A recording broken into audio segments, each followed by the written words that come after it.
Welcome back to Under Oath. Today we're going to be talking to Grammy-winning and Emmy and BAFTA-nominated composer Lorne Balfe. Lorne, can you hear me? I can hear you perfectly, Jeff. You know, I've actually enjoyed your stuff for years, even when, you started off in the video game production area. And what's funny is I'm taking 500 people to Argyle tomorrow night, and you did the music for that. I should be bowing down and thanking you for taking so many to the cinema. Thank you. Yeah, I can't wait to make that announcement. I said, yes, and on Saturday's show, we're going to be talking to the composer. I mean, how doing a big film, how does it really differ from doing video games? It's it's interesting. When I started doing video games, there was a lot of snobbery regarding it. People kind of used to look down at video games. They used to think it was a minority played them. And now it's the exact opposite. Video games have, when you look at how much Call of Duty makes now, that will be more than most movies does. So there's a total different expectation and audience for video games. And I think it's the same when working on it. The only difference is the duration. If we look at a movie like Argyle, it's over 2 hours long. If I go and play a video game, it could be 28 hours long of gameplay. But fundamentally, it's the same objective.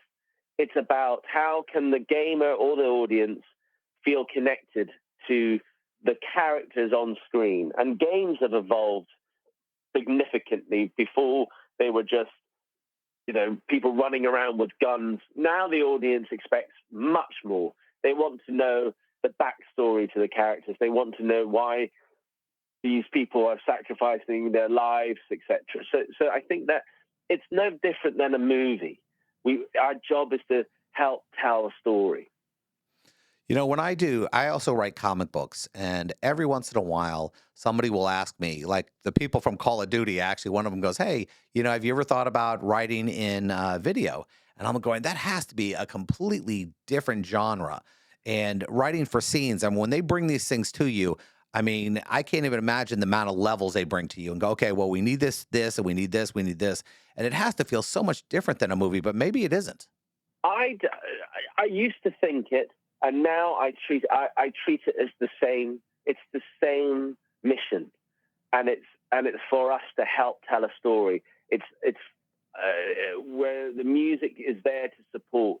The music is there to help everybody connect to what the story is. And I know a lot of friends who have had great film writers, and they're doing video games now because also there's no limit. Story-wise, you can do whatever you want in that universe, whereas the movies, you're restricted to do with CGI or the limitations of money. And games is a total different world now, and it's an exciting world because I think that it's the audience is getting bigger and they're wanting different things, whereas cinema sometimes just follows trends.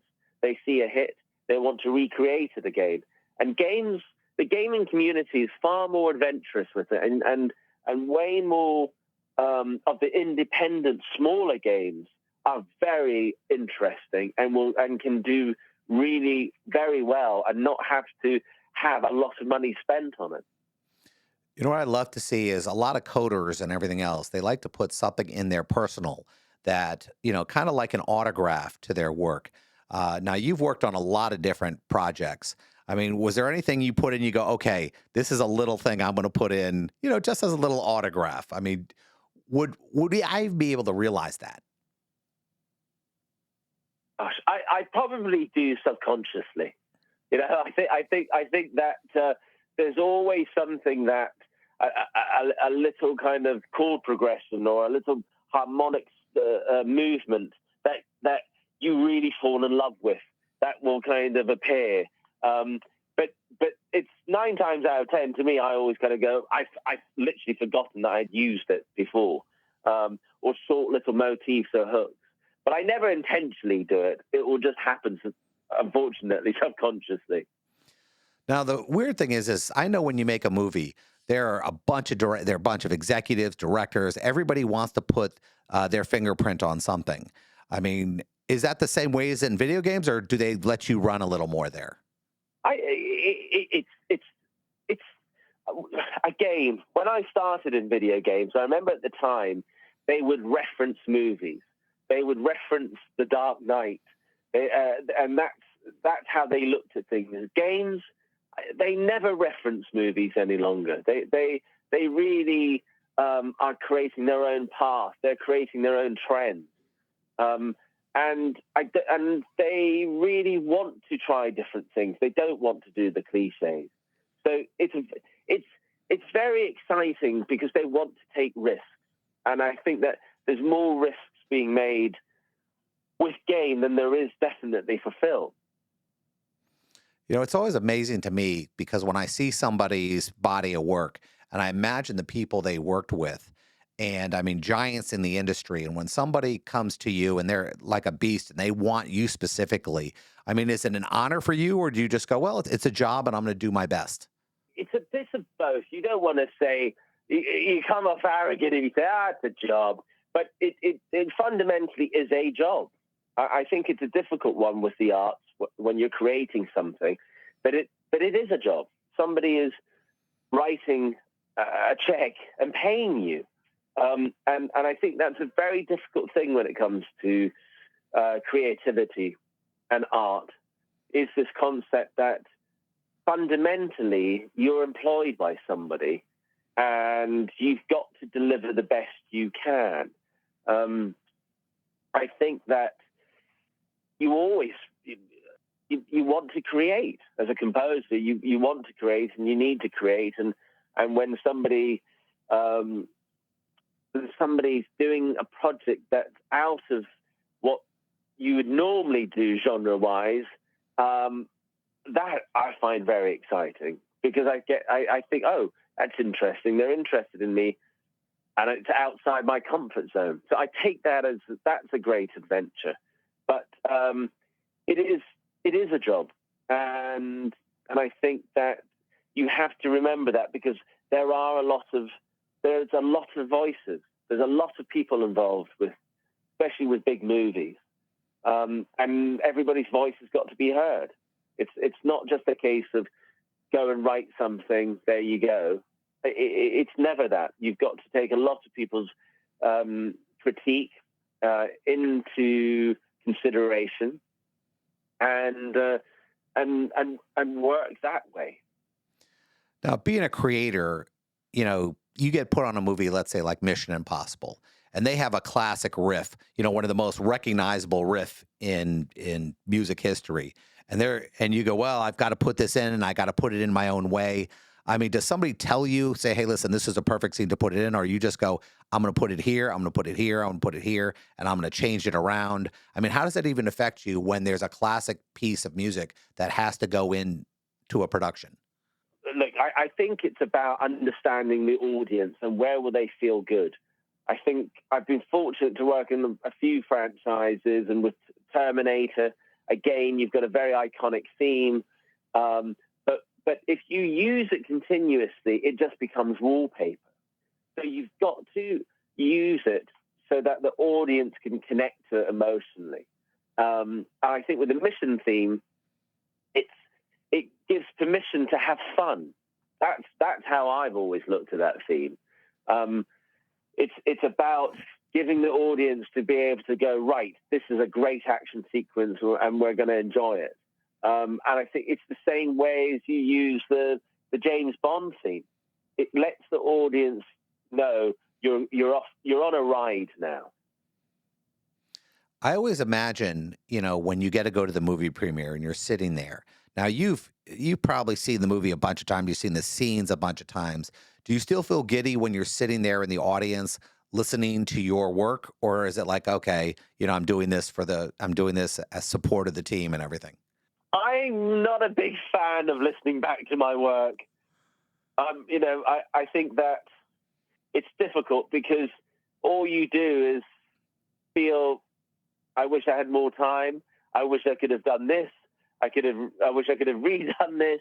So it's a difficult it's a difficult experience to sit and kind of just remove yourself from it and just enjoy the experience. So normally I don't really watch what I've done. I put it to bed and leave it, because you want to start picking at it and changing things, and it comes down to time. That's how I feel. It's you run out of time. You could easily just keep chipping away at it, but there's got to be a cutoff, and that's a difficult thing. I think when creating something is a cutoff, because it means you can't change anymore, and there's always something that you want to do to it. That personally, to me, I always feel that it was just, if there'd been more time, we could have done something else.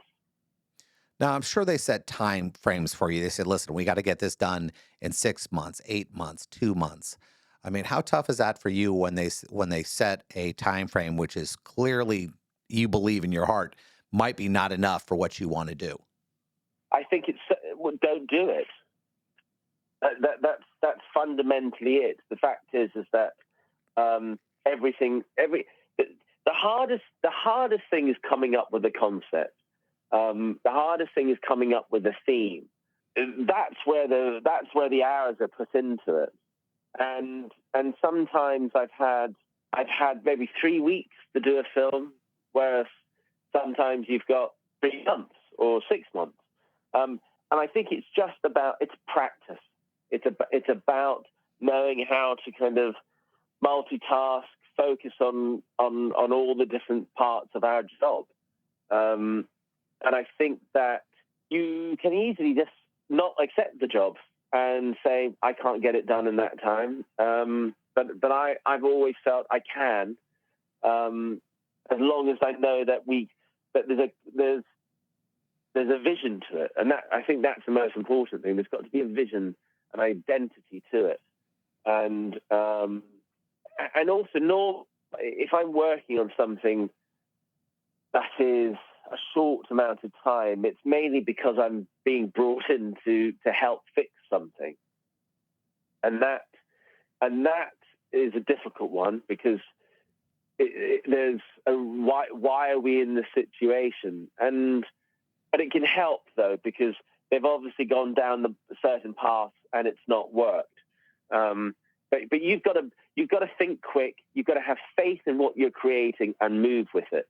So if you're trying to write a theme, stick with it and keep chiseling away at it, and not have writer's block. I think writer's block is I fundamentally don't believe in writer's block. I know that it's a difficult one, but I just don't. I don't think if you're working, you have time for it. You have to create. You can't turn around to a client and say, "I'm sorry, I've got writer's block." To me, it's a luxury to have that, and I think you've got to learn to trust in your instincts when creating. If you've got a deadline, of course, if you've got plenty of time, you can start again. That time is a luxury, but I think it's about believing in instinct. I think about when we talk about the creative process, and I've created my own things.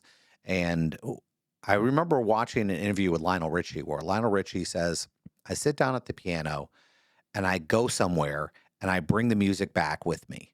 And he doesn't take responsibility for creating it. He said he's fortunate enough to be able to go to a place where he can bring it back. And how does that creative process work for you? I think he also said every time he falls in love, he loses a house.